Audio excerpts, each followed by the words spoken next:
It's time. We're here. It's officially playoffs. Woohoo! Welcome to Max's Madness Playoff Edition. And today we're talking about those that got in, those that didn't, playing for that toilet bowl, and someone that's playing for right over here, that championship trophy. Let's get into Max's Madness. It came down to the wire as far as the games went for Week 14. We had a very tight matchup between Najee See Me, Najee Don't, and Amana Mission. All came down to the Monday night game, and unfortunately, Travis Kelce couldn't get it done. Or really, what I should say is Chris Collingsworth and Patrick Mahomes couldn't get it done to get Courtney into the playoffs by beating the commissioner. Another big one that it came down to, not necessarily bumping someone out of the playoffs, but a very kind of tight race in borderline missing playoffs. CDs, TDs, greatest show on paper. The son-in-law didn't hold back. 147 points to a terrible 88.2. Uncle Alex, you're in, but definitely talk to those players because you're going to need it as the 8 seed taking on Spencer again as the number 1 seed here for playoffs. Hopefully you get a little bit of redemption in regards to that. Grid S Iron makes it into the playoffs, 149.48 points over his own wife, 82.02. We saw this might have been coming just because of the matchup and sorry Rowena, but not making playoffs very early on. Big win here to get you into that 6th seed for the playoffs. And then what really came down to whether or not make or break, outside looking in, Real America's team slides into that 7th seed. Ended up beating Adam. I think Adam, you might have forgotten to play a couple of people, or I think Steph pulled the old switcheroo on you with Kenneth Walker going down and her picking up Charbonnet, who went off with 38 points, making it into the playoffs. I have to say, though, my favorite matchup, even though we were getting into these bubble teams, was between the siblings.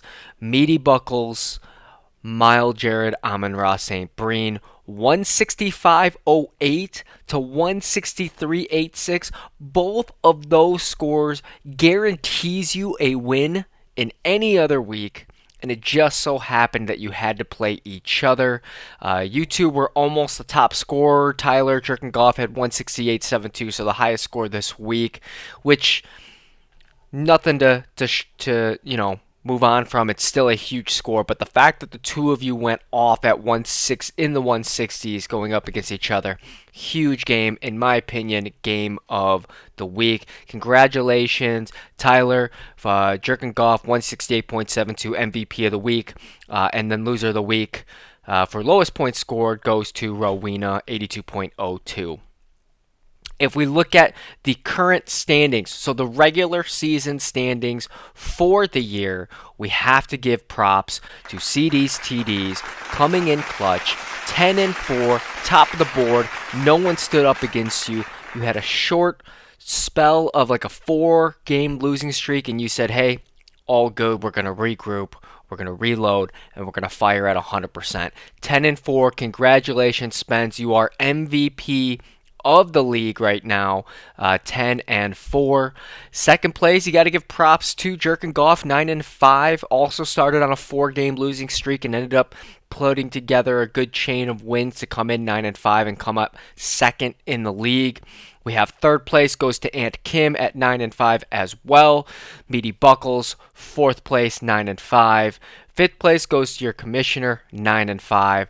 I think us 5 were all kind of top dogs in my opinion, but it came down to your total points scored as well, which is why there's no tied for second kind of thing.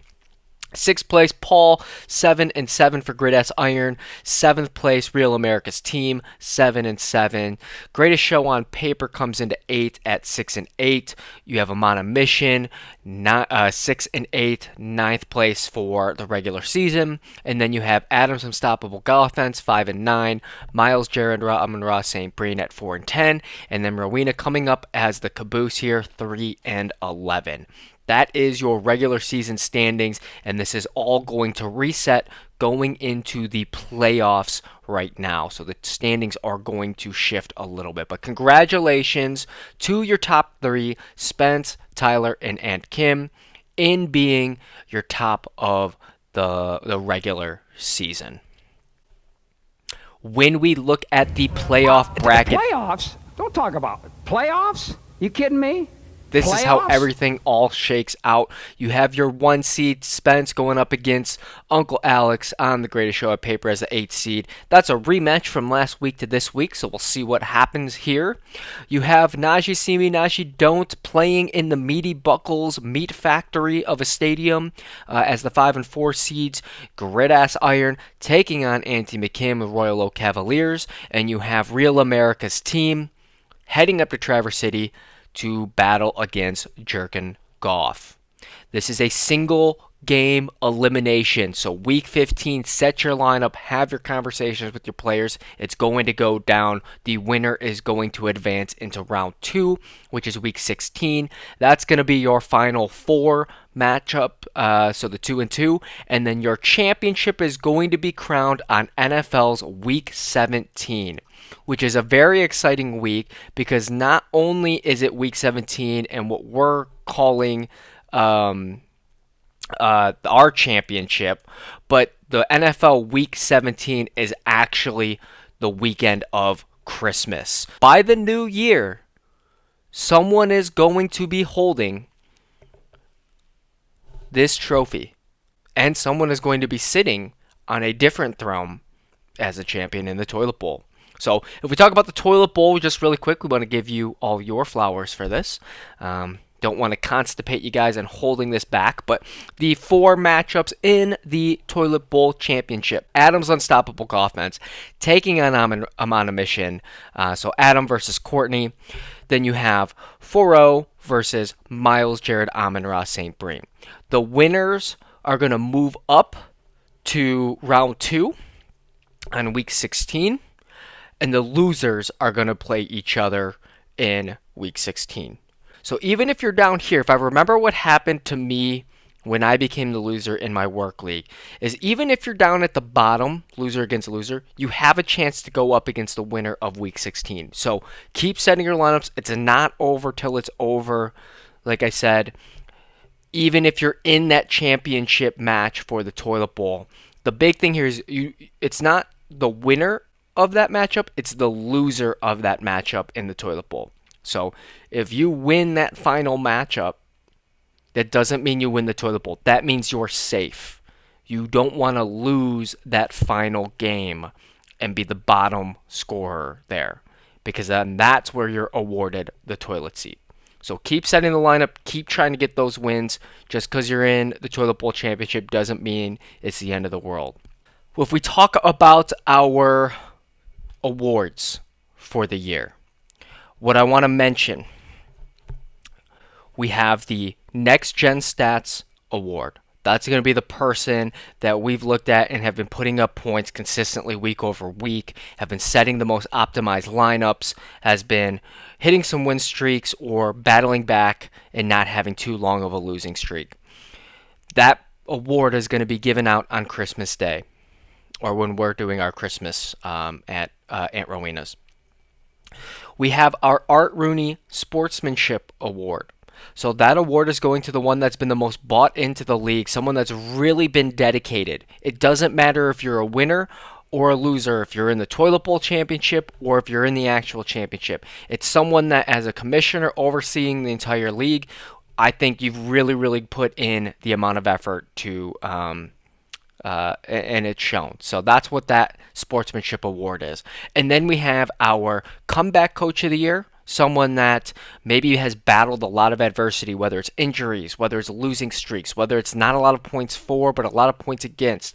That person's going to be awarded the Comeback Coach of the Year. And then you also have your league voted by your peers Coach of the Year, and that's going to be presented as well when we celebrate Christmas. So it's coming down to the wire. It's a tight race for who is going to win Coach of the Year. I can't say who the finalists are. I don't want to really share anything. I want that to be a surprise and a really high honor. But I will say it did come down to a couple of individuals. I think everybody in the league is thinking the same way. So that is going to be presented on Christmas Day. And then I can proudly present to you your top dog, your MVP of the year, league MVP, is going to Spencer CDs TDs as the one team that went 10-4 on the league, 71.4% win percentage. You are the top dog of the league.